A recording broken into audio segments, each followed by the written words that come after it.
السلام عليكم ورحمة الله تعالى وبركاته.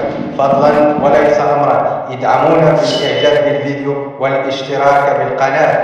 اللقاء وفرصة كبيرة ضائعة، هدف ضائع وإنقاذ مميز.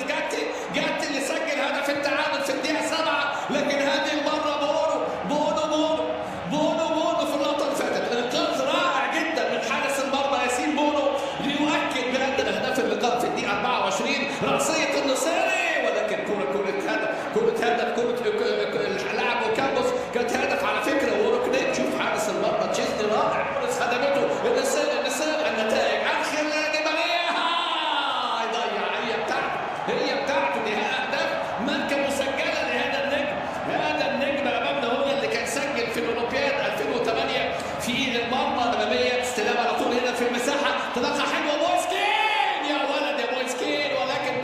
ولكن بونو القائم مويسكين كاد أن يسجل اليوفي بالخطير أمامنا هنا. رأسية نصيري، رأسية كانت من أوليفر توريس. أي متعة وكأس عالم على مستوى الكبار، وكرة من الكبار، كرة من واحد من اللاعب الحقيقة على المستوى الدولي مع إشبيليا. فترة ولاية ثانية،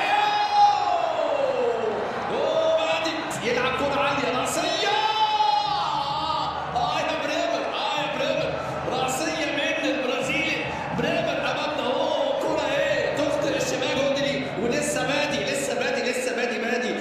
بادي مع إشبيليا. ما عندوش الخبرة، بص الخطأ الدفاعي، ومع بلاوش مع المرة دي، لكن ده ممكن يسجل. براين النصيري عايز ينطر الكرة بركبته، لكن تصل مرة ثانية لو كامبوس تكون ردة الفعل من جانب النصيري، لكن رأسية بعيدة إلى خارج. عدى سوسو، التعادل سوسو اتقطعت من جيزة، اتعملت الاسيست رائع من جانب الدفاع. مش معقول، مش عايز النصيري هنا في إجادة وأي إجادة، ولكن تشيزني نمر 98 جيزة وبونو. مش معقول العرضية. رأسية